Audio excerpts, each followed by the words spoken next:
Roh Kudus, mata air hatiku. Roh Yesus, sahabat sejatiku. Sumber kasih, sukacita, damai, sejahtera. Panjang sabar dan lemah lembut, murah hati, baik dan setia, kekang suci di dagingku terus pimpin aku.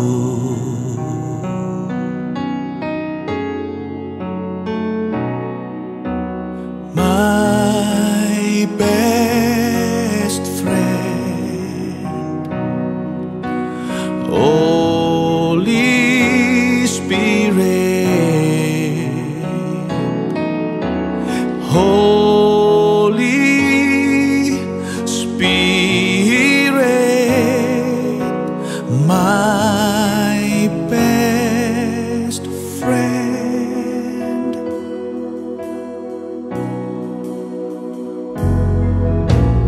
Panjang sabar dan lemah lembut, murah hati, baik dan setia, kekang suci di dagingku terus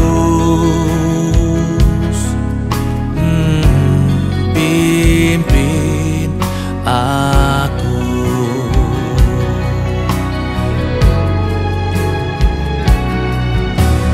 My best friend, Holy Spirit, Holy Spirit, my best friend.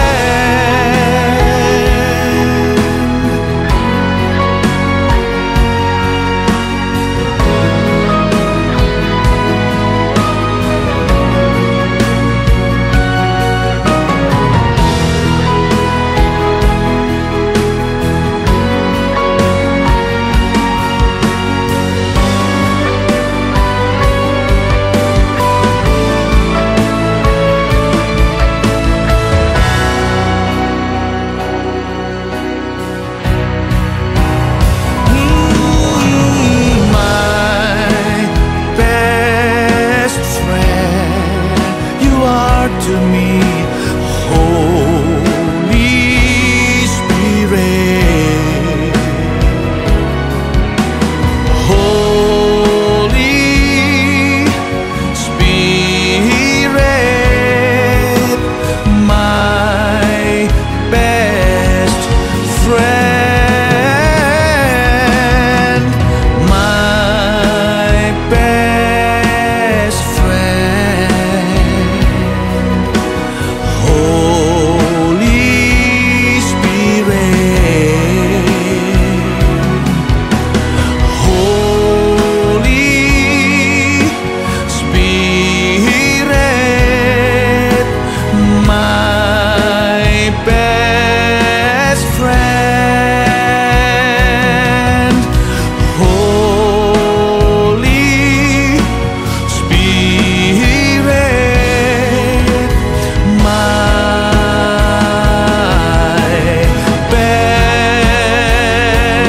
best friend.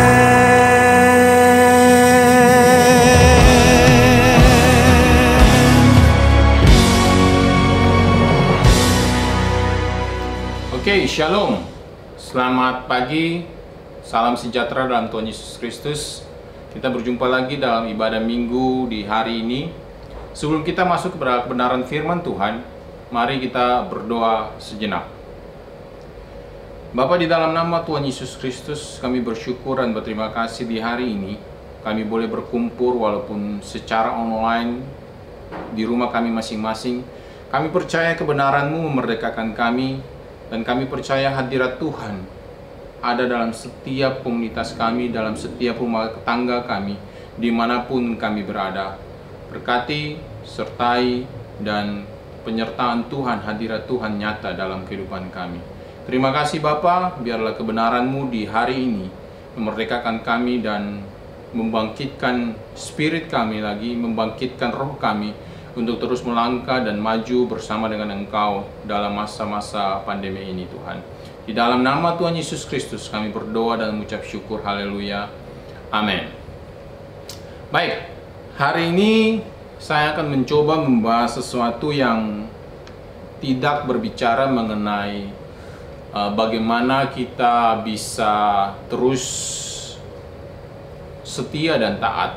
Karena kemarin-kemarin dari Pastor Dedi, Pastor Jeffrey, juga dari Ibu Mei sudah menyampaikan banyak hal bagi teman-teman semua, bagi Bapak Ibu semua, bagi saudara semua, bagaimana kita terus membangun roh kita di dalam Tuhan untuk terus bersemangat. Nah, hari ini saya akan membagi sedikit dari 1 Korintus 10 ayat 1 sampai dengan 12. Sekali lagi, 1 Korintus 10 ayat 1 sampai 12. Mari kita baca ayat 1 sampai 6.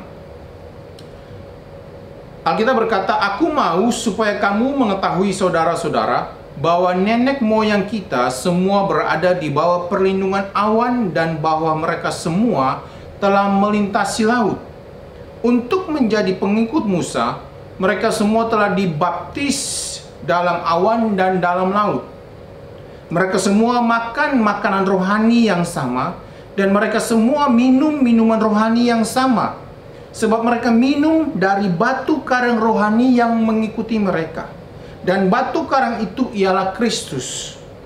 Tetapi sungguh pun demikian, Allah tidak berkenan kepada bagian yang terbesar dari mereka, karena mereka ditewaskan di padang gurun.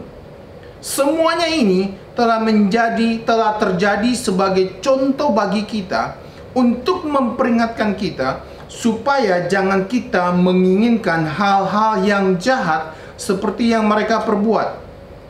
Saudara yang terkasih dalam Tuhan Yesus Kristus, apa yang terjadi bagi bangsa Israel merupakan peringatan bagi kita, umat Kristen, umat Tuhan di zaman sekarang ini, di zaman modern ini. Kita pun sebagai umat Tuhan mempunyai suatu korelasi yang sama. Kita dibaptis dalam satu baptisan, dalam nama Bapa, Putra, dan Roh Kudus. Kita makan dan minum tubuh dan darah Kristus yang sama, dan kita mempunyai makanan rohani yang sama, yaitu firman Tuhan. Tapi Alkitab berkata bahwa sebagian besar mereka tidak berkenan di hadapan Tuhan. Saudara, begitu pentingnya perkenanan Tuhan dalam kehidupan kita. Kita bisa taat, kita bisa dibaptis, kita bisa melayani Tuhan. Tetapi ketika tidak ada perkenanan Tuhan, apa yang kita lakukan akan menjadi sia-sia. Kita butuh perkenanan Tuhan. Nah, dari ayat ini, dari pasal yang akan kita baca lanjutnya, kita akan mengetahui apa sih sebenarnya yang membuat bangsa Israel, sebagian bangsa Israel itu tidak berkenan di hadapan Tuhan. Mari kita lihat ayat ke-7. Ayat ke-7 berkata, "Dan supaya jangan kita menjadi penyembah-penyembah berhala, sama seperti beberapa orang dari mereka. Seperti ada tertulis, maka duduklah bangsa itu untuk makan dan minum. Kemudian bangunlah mereka dan bersukaria." Saudara, kita tahu bahwa di zaman sekarang walaupun ada sebagian agama di luar Kristen yang menyembah patung-patung, yang menyembah dewa-dewa, tetapi itu sudah jelas bahwa itu merupakan penyembahan berhala. Tetapi penyembahan berhala di zaman modern ini bisa berupa macam hal. Bisa berarti kita mengidolakan seseorang atau kita mengidolakan sesuatu. kita bukan menyembah Allah yang sesungguhnya, Allah yang hidup, tetapi kita bisa menyembah seseorang yang kita idolakan, seperti pemimpin, hamba Tuhan yang terkenal, hamba Tuhan yang penuh urapan. Itu merupakan penyembahan berhala. Nah, ayat ini memperingatkan kita bahwa sesungguhnya ketika sesuatu yang berpusat, yang mengalihkan perhatian kita, yang mengalihkan hati kita kepada sesuatu yang lain, itu disebut penyembahan. Karena penyembahan kepada Allah menyangkut penyembahan kepada Allah itu adalah sesuatu yang melibatkan seluruh pikiran kita dan hati kita. Kita tidak mungkin menyembah sesuatu ketika penyembahan itu tidak ada hubungan dengan hati. Kita menyembah karena sesuatu itu ada berhubungan dengan hati. Nah, penyembahan berhala yang dimaksud di dalam ayat ini, ketika kita menyembah sesuatu yang berhala, maka kita harus melihat, menyelidiki hati kita.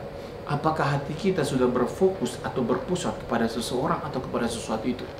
Saya tidak bisa bilang itu apa. Saudara yang paling tahu dalam hidup ini bahwa sebenarnya hati saya ini sudah terfokus kemana. Selama kita stay at home, selama kita di rumah, apa yang kita habiskan selama ini? Berapa banyak waktu yang kita habiskan dengan nonton YouTube? Berapa banyak waktu yang kita habiskan main game? Berapa banyak waktu yang kita habiskan baca Alkitab? Berapa banyak waktu yang kita habiskan untuk berdoa? Kita yang paling tahu situasi dan kondisi kita. Sekarang ini lagi menjamur sekali drama Korea di mana-mana itu full versi, full episode semua dinonton habis, libat habis. Nah, kalau kita bisa nonton Korea, film drama Korea itu habis full episode, seharusnya kita bisa baca Alkitab habis. Atau kita baca buku yang selama ini kita nggak pernah baca, kita baca lagi.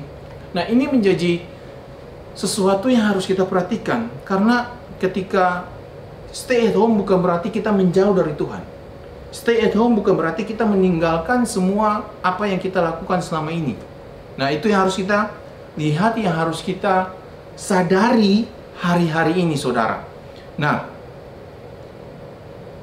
ayat ke-8 berkata begini, yang kedua, janganlah kita melakukan percabulan seperti yang dilakukan oleh beberapa orang dari mereka, sehingga pada satu hari telah tewas 23.000 orang. Dalam satu hari 23.000 orang tewas karena melakukan percabulan. Allah sangat menghargai kekudusan,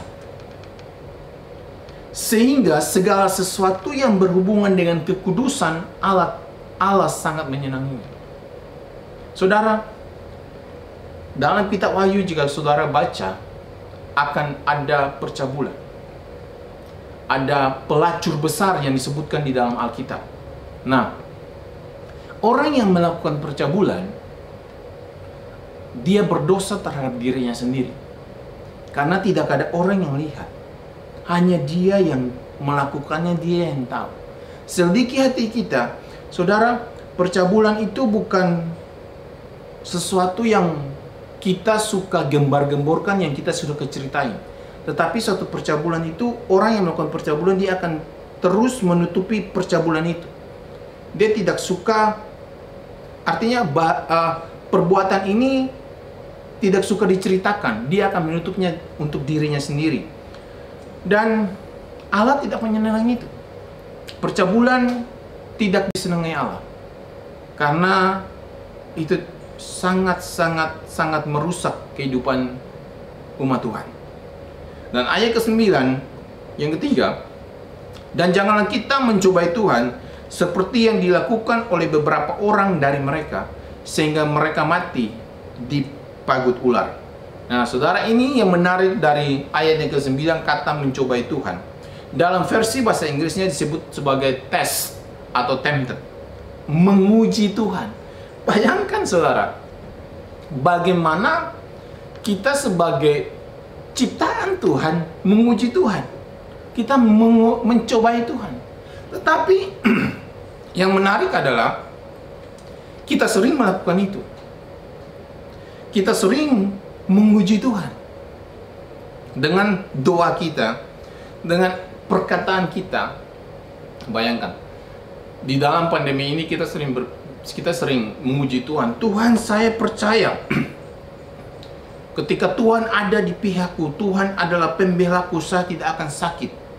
Nah, saya tidak akan kena virus dan sebagainya. Pertanyaannya gini, saudara mencobai Tuhan, apa saudara betul-betul sedang menguji iman saudara? Ini yang menjadi pertanyaan. Seringkali doa kita itu menguji Tuhan. Apakah Tuhan ini benar-benar ada apa enggak? Doa kita itu mencobai Tuhan.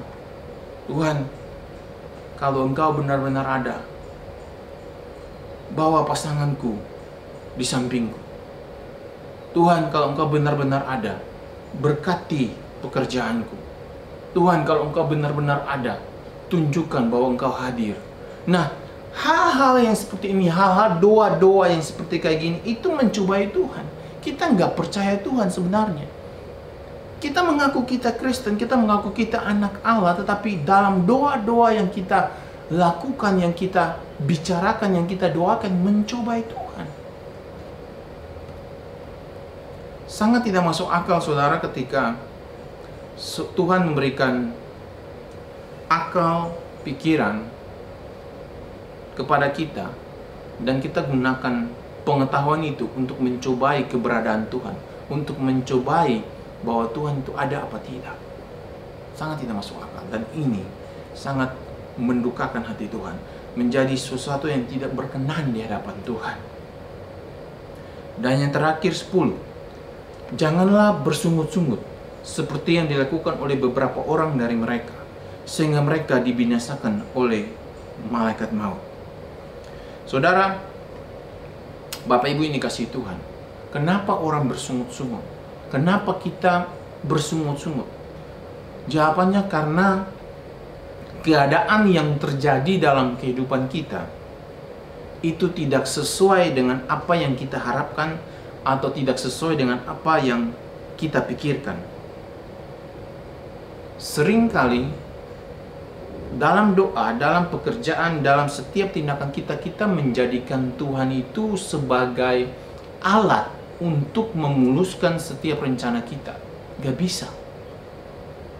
Tuhan, biarlah kami tolak segala COVID ini supaya cepat berlalu. Saudara, Tuhan bukan alat.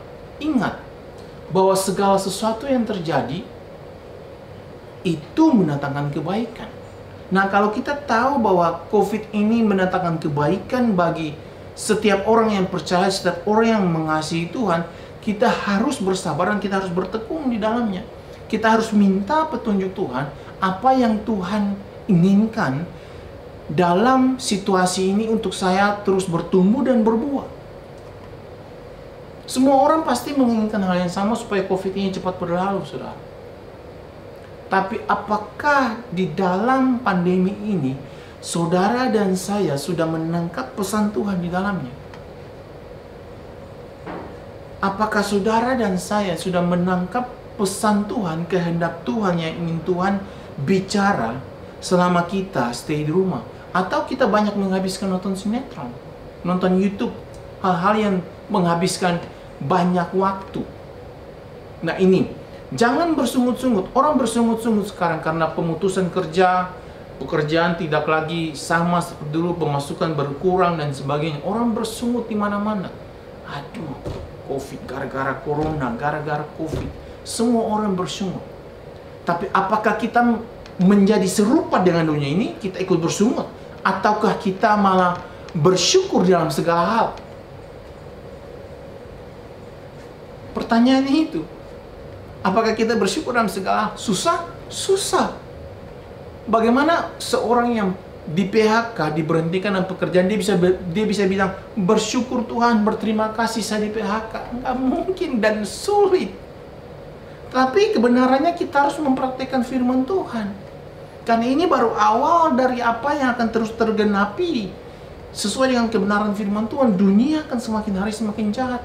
Dan bencana akan di mana-mana. Malapetaka di mana-mana, sakit penyakit di mana-mana, saudara.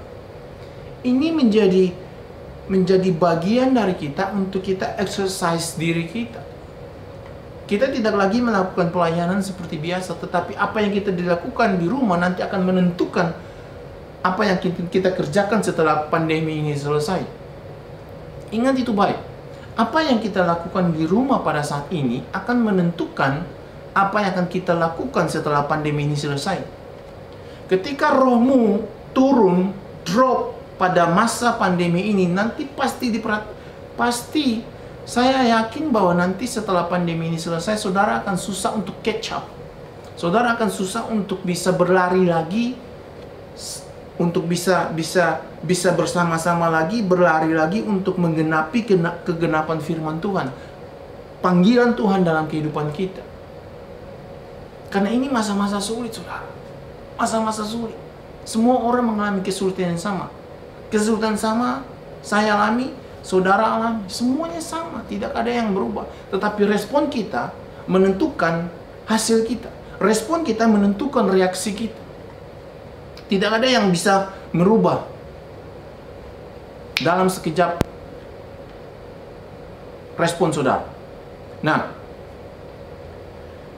saudara, ayat 11 dan 12 yang terakhir akan saya bagikan kepada Bapak Ibu dan saudara-saudara, teman-teman semua yang di rumah yang menonton ini via online.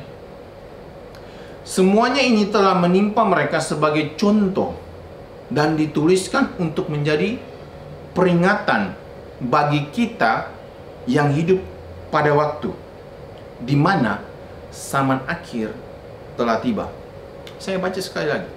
Semuanya ini telah menimpa mereka sebagai contoh dan dituliskan untuk menjadi apa? Peringatan bagi kita yang hidup pada waktu di mana zaman akhir telah tiba. Sebab itu, siapa yang menyangka bahwa ia teguh berdiri, hati-hatilah supaya ia jangan jatuh. Saudara, ini menjadi teguran bagi saya dan saudara. Hari-hari ini kita menyangka kita kuat. Oh, kita hebat, kita pemimpin. Kita hebat, kita baca firman. Kita doa tiap hari. Hati-hati. Siapa yang menyangka ia teguh berdiri, hati-hati supaya jangan ia jatuh. Apa yang kita alami dan kita hidupi hari ini menjadi bukti nyata atau bukti yang sangat kuat apa yang telah kita pelajari sebelumnya. Saudara, kemarin saya cerita sama istri saya gini. Apa yang terjadi di bulan-bulan pandemi ini, di corona, selama beberapa bulan kita stay di rumah, ini menunjukkan kualitas kita. Menunjukkan kualitas rohani kita. Seberapa dalam, seberapa jauh kita mengenal Tuhan dari apa yang kita lakukan sebelum pandemi. Sebelum pandemi, sebelum corona, kita ibadah luar biasa, kita pelayanan luar biasa, kita LC luar biasa, kita 2 Jumat luar biasa, kita makan firman Tuhan luar biasa, kita perjamuan luar biasa. Tetapi ketika pandemi, kita akan melihat, di dalam masa-masa ini kita akan melihat siapa yang akan tetap berdiri dan siapa yang jatuh. Saudara bisa hebat pada waktu sebelum corona, saudara bisa hebat. Oh, saya berdoa orang sembuh, saya pelayanan penginjilan kemana-mana, saya berdoa di rumah sakit, saya berbagi kasih di tempat ini, saya berbagi kasih di tempat ini. Tapi ketika pandemi ini datang, ketika saudara harus dituntut di rumah saja, apa yang saudara lakukan? Apa yang kita rasa di dalam roh kita? Gak ada yang bisa bohong. Saudara yang paling tahu, Bapak Ibu yang paling tahu apa yang bisa saudara rasa di dalam rohmu ini. Apakah kosong? Apakah menjadi drop? Apakah semakin hari semakin bernyala-nyala dan ingin melayani Tuhan, rindu Tuhan, berdoa, serasa Tuhan itu semakin dekat? Apa yang kita rasa? Kita nggak bisa membohongi diri kita nggak bisa membohongi hati kita. Itu sebabnya ayat terakhir menjadi perhatian bagi kita. Hati-hatilah supaya jangan ia jatuh. Itu sebabnya saya mau katakan bahwa jika kita bersungguh-sungguh kepada Tuhan, maka Tidak ada lagi 1001 alasan untuk kita tidak lagi beribadah, baik itu secara offline atau pribadi atau secara keluarga. Kalau kita betul-betul sungguh-sungguh kepada Tuhan, maka alasan-alasan yang logis yang memang masuk akal itu tidak ada. Karena apa? Kita rindu beribadah. Ibadah itu bukan soal kita kumpul sama-sama, saudara, tapi hati kita connect sama Tuhan. Itu kekristenan. Ini saatnya kita mempraktekkan firman Tuhan. Ini saatnya kita mempraktekkan sebenarnya apa itu ibadah. Ini saatnya kita membuktikan, memperlihatkan kualitas diri kita yang sebenarnya. Apakah kita betul-betul mengenal Tuhan, ataukah kita hanya mengenal Tuhan dalam gereja, dalam tempat seperti ini. Ini the time, waktunya kita sungguh-sungguh dengan Tuhan. Karena apa yang kita akan tanam, yang kita tanam di sepanjang beberapa bulan ini akan menentukan apa yang kita kerjakan setelah corona ini. Nah, saya percaya bahwa saudara di rumah begitu luar biasa, tapi jangan berhenti sampai di situ, saudara. Terus lakukan sesuatu yang membagi berkat dimanapun saudara berada, lewat Facebook atau apapun, YouTube atau apapun.